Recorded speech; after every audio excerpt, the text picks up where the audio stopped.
Bonjour et bienvenue dans le Flash Info. L'ENA, l'École nationale d'administration, a abrité hier une double cérémonie de baptême de ses 54e et 55e promotions. Des promotions qui portent le nom de Patrick Hachi.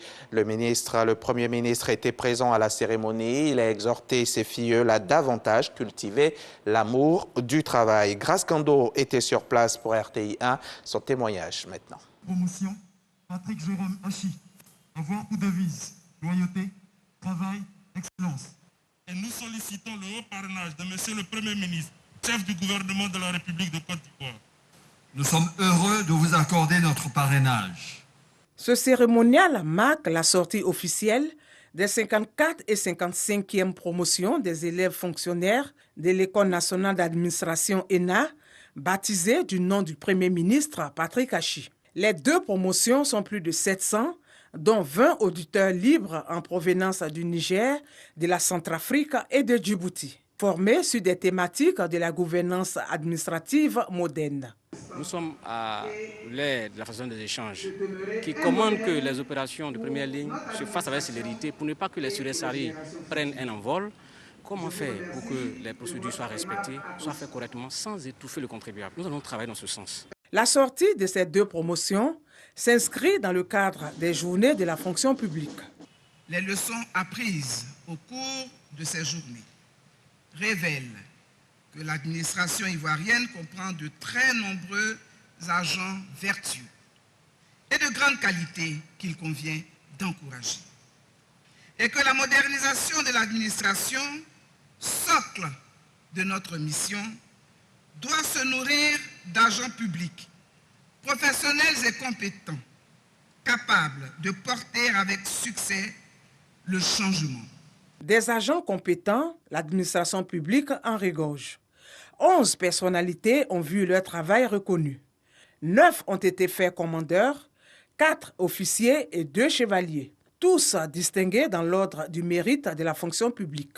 Reconnaître le mérite des agents, reconnaître le mérite de ceux qui ont en charge d'animer toutes les structures de la fonction publique, de les motiver, de les galvaniser au travail, cela ne peut avoir qu'un bénéfice sur le travail.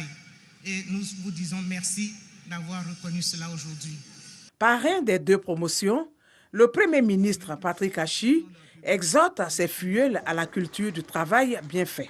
Chers filleuls des 54e et 55e classes de l'ENA, c'est à vous qu'il reviendra donc bientôt, dans la droite ligne de vos devanciers, d'accélérer le processus de transformation de notre administration publique et d'y faire émerger les mêmes valeurs que celles que vous avez choisi de graver au frontispice de vos promotions.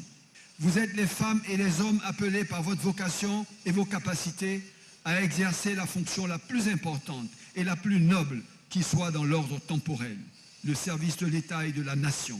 Soyez-en fiers, soyez-en dignes.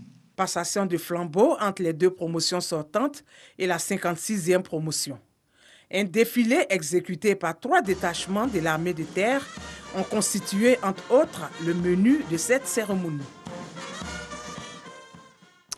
Le Trésor américain a placé hier vendredi sous sanction le chef de l'UPC, l'Union pour la paix en Centrafrique. L'un des plus puissants groupes armés du pays, Ali Daras, est accusé de graves violations des droits de l'homme et l'UPC est désigné responsable de meurtres, tortures, viols ainsi que du déplacement de milliers de Centrafricains depuis 2014. Il rejoint sur la liste des sanctions américaines Joseph Kony, chef de la LRA, ainsi que des leaders anti-Balakaï ex-Séléka et des membres de la société militaire privée Wagner qui combat aux côtés des forces armées centrafricaines. Et on va refermer ce Flash Info par cette information qui nous vient de l'Élysée. L'Élysée qui a annoncé hier que le président français ne pourrait pas se rendre au Mali pour rencontrer le président de la transition et célébrer Noël avec les troupes françaises. Cette annulation est due à l'épisode épidémique de Covid-19 en cours sur le territoire français. Paris explique aussi qu'Emmanuel Macron venait avec 2 messages. D'abord, sur la nécessité d'une clarification du cadre politique de la transition au Mali et une mise en garde également contre un éventuel recours aux mercenaires du groupe russe Wagner. Voilà pour le Flash Info. Le journal, c'est à 13h. À tout à l'heure.